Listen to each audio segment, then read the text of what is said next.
पंजाब, हरियाणा, चंडीगढ़ और दिल्ली के गैंगस्टर्स पर एनआईए की एफआईआर में बड़ा खुलासा हुआ है। ये गैंगस्टर अपने गुर्गों और स्लीपर सेल की मदद से दिल्ली समेत कई जगहों पर आतंकी हमलों की प्लानिंग कर रहे थे। इतना ही नहीं, इन्होंने टारगेट किलिंग की भी साजिश रची है, जिसमें घातक हथियारों और विस्फोटक इस्तेमाल किए जाने थे।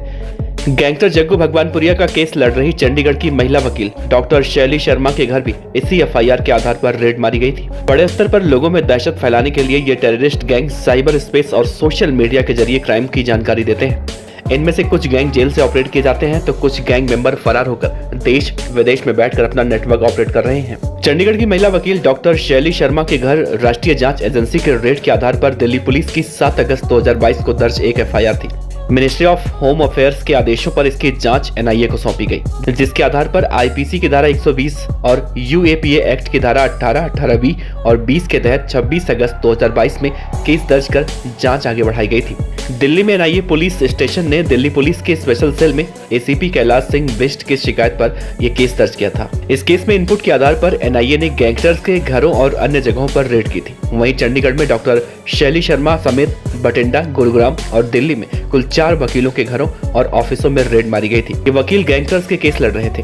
चंडीगढ़ में डॉक्टर शैली शर्मा A+ कैटेगरी के गैंगस्टर जग्गू भगवानपुरिया समेत कई गैंगस्टर की तरफ से पैरवी करती हैं। डॉक्टर शर्मा के मोबाइल फोन 18 अक्टूबर के रेड के बाद एनआईए कोर्ट दिल्ली में पेश कर कोर्ट ऑर्डर पर उनका डेटा रिकवर किया था। चंडीगढ़ में वकीलों ने इसे एविडेंस एक्ट और वकीलों की ड्यूटी में बाधा पहुंचाना बताया था। कई दिनों तक काम को सस्पेंड भी रखा गया था।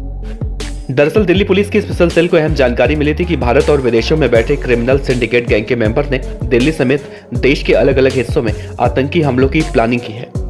गौरव पटियाल उर्फ सौरभ ठाकुर, सुखदल सिंह उर्फ सुखा दुनके, गुरपिंदर सिंह उर्फ बाबा डलिया, कौशल उर्फ नरेश, नीरज सहरावत उर्फ नीरज भमाना, सुनील मान उर्फ टेल्लो ताजपुरिया, अमित डागर, भूपेंद्र सिंह उर्फ भोप्पी राणा युवाओं की भर्ती कर रहे हैं, ताकि देश में आतंकी हमले करके लोगों के अंदर दहशत पैदा की जा सके। गैंगस्टर गौरव पटियाल का नाम पिछले साल अगस्त में हुई यूथ अकाली नेता विक्की मिद्दुखेड़ा हत्याकांड में सामने आ चुका है। लकी पटियाल लॉरेंस बिश्नोई गैंग के एंटी ग्रुप का मेंबर है। लॉरेंस बिश्नोई ने कथित रूप से विक्की मिद्दुखेड़ा की हत्या का बदला लेते हुए इसी साल 29 मई को पंजाबी सिंगर सिद्धू मूसेवाला की हत्या कराई।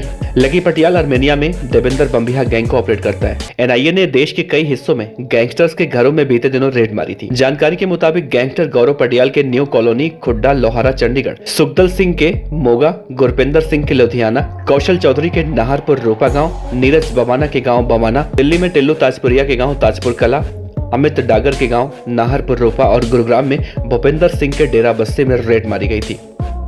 7 अगस्त को दिल्ली पुलिस द्वारा दर्ज केस के मुताबिक गैंग मेंबर्स वसूली धमाका कर ड्रग स्मगलिंग, गैर कानूनी हथियारों को बेचकर फंड इकट्ठा कर सकते हैं। इस फंड का आतंकी गतिविधियों में इस्तेमाल किए जाने समेत युवाओं की गैंग में भर्ती के लिए रकम का इस्तेमाल हो सकता है। इससे इनकी आतंकी गतिविधियां बढ़ेगी।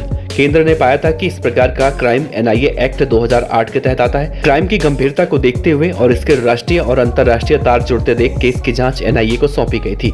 संतोष कुमार मीना आईपीसी को केस का चीफ इन्वेस्टिगेशन ऑफिसर बनाया गया था।